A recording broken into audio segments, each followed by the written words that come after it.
Recently, I spotted a startup trying to do something so innovative, so groundbreaking, so, let's say, earth-shattering. I actually thought it was satire. I thought this can't be real, but it is. This California startup want to bring you sunlight, daylight, at night. Yes, I really thought it was a skit, but in fact, Reflect Orbital from California, they have the idea of using special mirrored satellites that can redirect sunlight to specific coordinates at night using the curvature of the Earth and space and all sorts of technical procedures. They really want to make it happen, and they already have 30,000 people who have pledged to kind of fund it, I suppose, or would actually buy time. They said that it would be a maximum of 4 minutes per person. So what would you do if you had 4 minutes of daylight at night? So, of course, they don't actually have a satellite up and running yet, so right now it's all just speculation. So I thought, what could really be done with 4 minutes? I thought maybe a concert would be quite cool for the grand finale of a band at their big show to light up the crowd with daylight for a few minutes. Would be quite interesting, newsworthy, something like that. Also, what about like the World Cup final? You know, deep into injury time, it's going to penalties, switch it to daylight. I don't know. Here's quite a useful quote. It says, "We want to make it as easy as possible, like log into a website, tell us your GPS coordinates, and we get you some sunlight after dark." Of course, you have to pay a bit as well. Surely quite a considerable amount. Well, should they get the satellite up and running, what kind of potential applications do you think there could be? Let me know in the comments. Let's move on to the next story. Conflicts, climate disasters, political tensions, it's all getting just a bit much, isn't it? Well, here at Substream News, we don't really do politics. Not interested. Save that for other dedicated channels who really know it and are invested in it. We really like to stick to what we do know and care about, which is kind of the future. And one eventual future is a kind of dystopian wasteland where things didn't go well and society collapsed. And a lot of people, I'm talking millions, tens of millions of people, subscribe to that idea. Perhaps from playing too many video games and not having a great deal of optimism for fellow humans. But it is very possible that society collapses. And so some people need to be prepared for that. Those people are called doomsday preppers. Yes, there is a community of people prepared for the fall of community. There are also all kinds of blogs, guides, YouTubes, Twitters, TikToks, you name it, of, let's say expert doomsday preppers, the guys who feel that they are better prepared for the fall of society than anybody else, which is a strange brag, isn't it? I just come across a wonderful guide this week that I wanted to share with you. And this writer is an expert who has shared the top 50 things that you will need if society collapses. So if you do subscribe to this idea that the world is going in a strange and peculiar direction right now, and you want a plan B and you've got, somewhere to store these things, here are some things. A conventional generator and solar generator, a water filter, a rainwater collection system if you don't have a natural supply of water, a large emergency medical kit, rice, pasta, canned soup, canned vegetables, canned fruit, and canned chicken. What is canned chicken? I've never seen that before, but please let me know. Is that whole chicken in a can? Not sure. Here are the next 10. Jars of peanut butter, salt, sugar, powdered milk, bags of flour, yeast, coffee, definitely, buckets of long-term storable food, extra vitamins, lighters or matches. Yes, very useful. I was only going to give you the top 20, but let me just whiz through the next ones. Soap, shampoo, toothpaste, razors, bleach, battery-powered radio, batteries, solar chargers, trash bags, tarpaulin or tarps, a pocket knife, a hammer, an axe, a shovel, work gloves, warm socks, seeds for your garden, canning jars, extra supplies for your pets.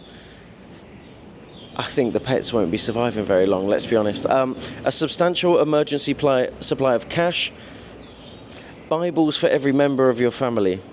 Okay, started to become a bit less useful towards the end there. I would say mosquito nets or anti-bug nets as well would be a good one. So what do you think? What should they add to that list, and how many of those things do you already have? Do you think society will collapse, and are you prepared?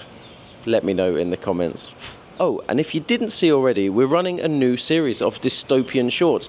So if you like thinking about end of the world kind of things, go to our shorts and find them there. They're hypothetical scenarios that ask you to think about potential kind of futures, good and bad. Okay, guys, feel a bit sad after reading this article. I never really knew this was a thing, that people shame other people for eating out alone. It kind of never crossed my mind that that's an unusual thing to do. I've been traveling the world for nearly 10 years, and I eat most of my meals out alone, or I have done over the years, thousands, and I've never really felt a judging eye or thought anything unusual of it. It's just me and my lifestyle, I suppose. But apparently that's a thing, that people judge people for dining out alone. And I think that's really sad. Do you judge others for eating out alone?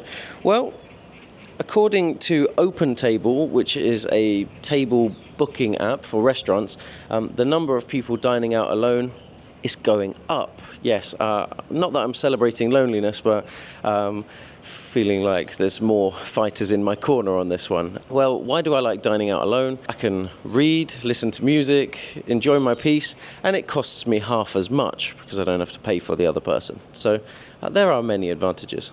Now, the same survey that found that there was an increase of 8% of people eating out alone or making restaurant bookings to eat alone, also found that 60% of people, only 60% of people had eaten alone in a restaurant in the last year.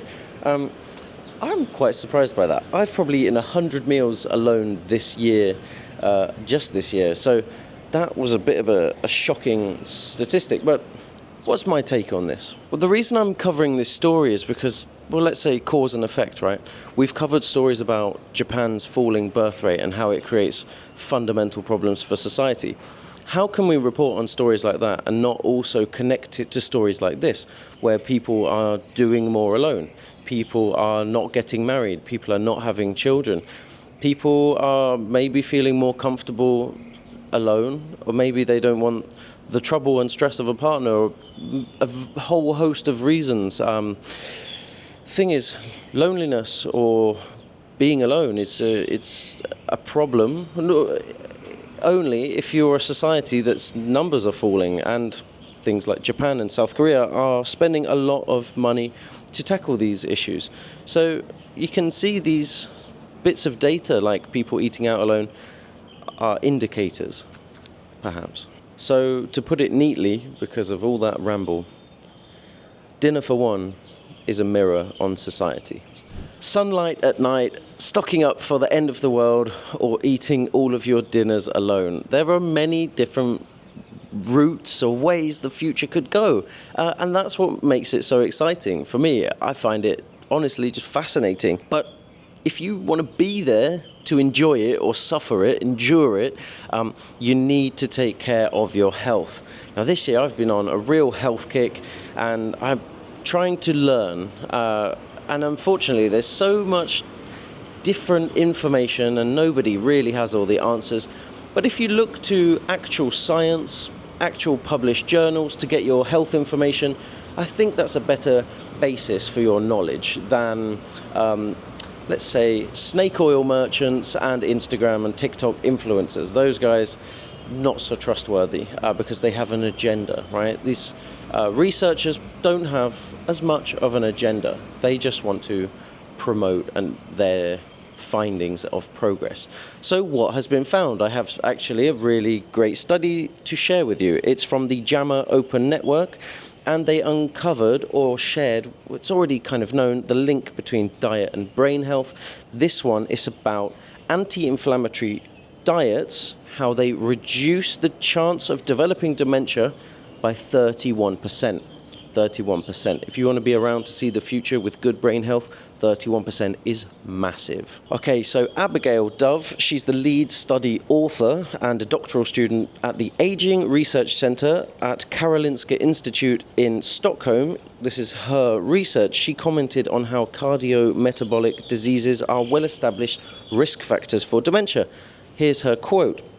Individually, each of these diseases, type 2 diabetes, heart disease and stroke, is associated with a 1.5 to 2 times increased risk of dementia, and this becomes even stronger for people who have more than one CMD, for example, type 2 diabetes and a heart disease.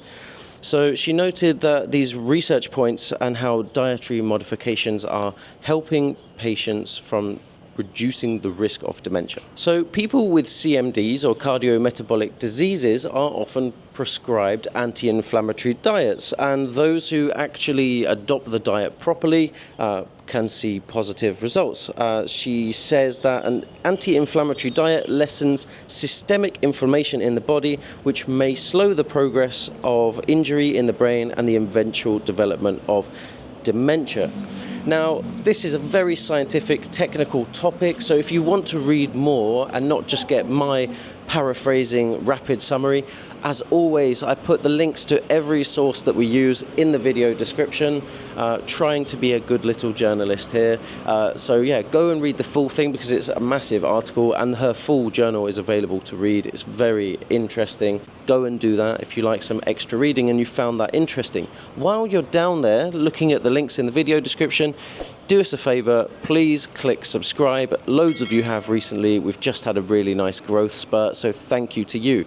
If you are one of those new viewers, and welcome to the Substream community. Okay guys, I'm on to our final story, and I want to finish with a lighter note. And some of you who have been watching Substream News for a longer time may remember the name Noland Arbor. If not, you might remember this name anyway. Noland, he was the first Neuralink patient from Elon Musk's brain project, let's say. Now, the last time we talked about him, the threads connecting his neural implant to his brain had weakened and many of the functions of his brain chip were not working. And it was disheartening for this, let's say, bionic community.